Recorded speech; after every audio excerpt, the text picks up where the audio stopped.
Shalini TV நேயர்களுக்கு வணக்கம்.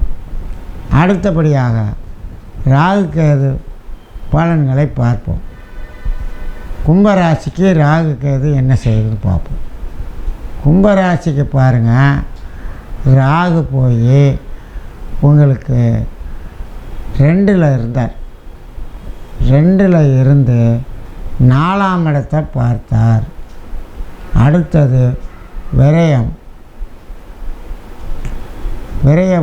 எக்கச்சக்கமாக நடந்துச்சுங்க. 4ஆம் இடத்தை சுகத்தை கெடுத்தார். நமக்கு பாருங்கள், நமக்கு 4ஆம் இடத்தை குரு பார்த்து 4ல் குரு இருந்தார். குரு இருந்து நமக்கு பல இன்னல்களை கொடுத்தார்.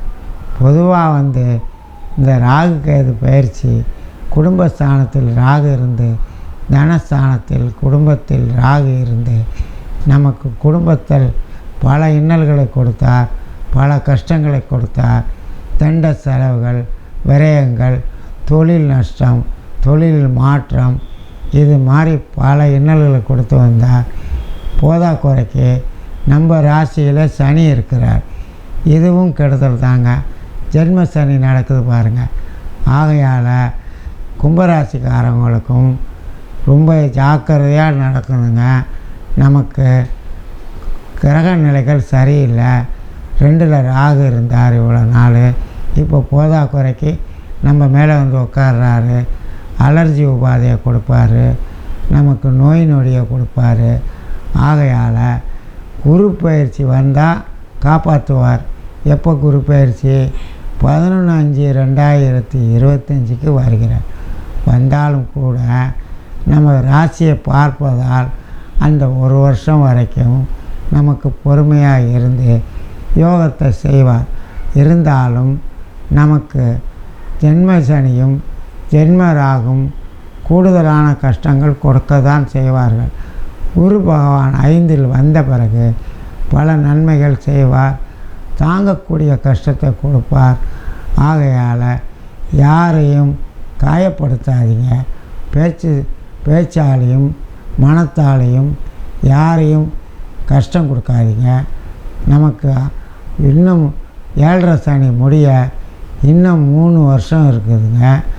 ஆகையால் சனி மேஷத்துக்கு போனால் தான் நன்மையை செய்வார். அது வரைக்கும் 7.5 இருக்குது. ஏறத்தாழ 6/3க்கு தான் மீனத்துக்கு போகிறார். அங்கே போய் 2.5 ஆண்டு இருப்பார். ஆக ஏறத்தாழ இன்னும் 3-3.5 வருஷத்துக்கு சனி உபாதை இருக்குது. அதனால் பொறுமையாக இருந்து கையாளுங்க. யோகத்தை செய்யலைனாலும் பொறுமையாக இருங்க. இப்போ பாதுகாப்பு 5ல் குரு வர்றது 11/5/25 நம்ம ராசியை பார்ப்பது ஒரு நன்மை செய்யும். ஆகையால் இந்த நேரத்தில் சூதகமாக நடந்து கொள்ளுங்கள். ஜென்ம சனியும் ஜென்ம ராகும் மிகவும் சிரமப்படுத்தும். அதை சிரமப்படுத்தாமல் குரு பார்வை ஒரு வருஷத்துக்கு இருப்பதால் நம்மளுக்கு பல நன்மைகளை செய்யும். உஷாராக நடந்துக்கங்க. போதா குறைக்கு 6ல் வேறு செவ்வாய் நீச்சமாகுதுங்க. 6ல் இருக்கிற செவ்வாயும் சனியை பார்க்குறாரு. சனியும் செவ்வாயும் பகை. ஆகையால் சூதகமாக நடந்துக்கங்க. யாரையும் நிந்திக்காதீங்க. குலதெய்வம் கோயில் போயிட்டு வாங்க. தெய்வ அனுகூலம் கிடைக்கும். நன்றி, வணக்கம்.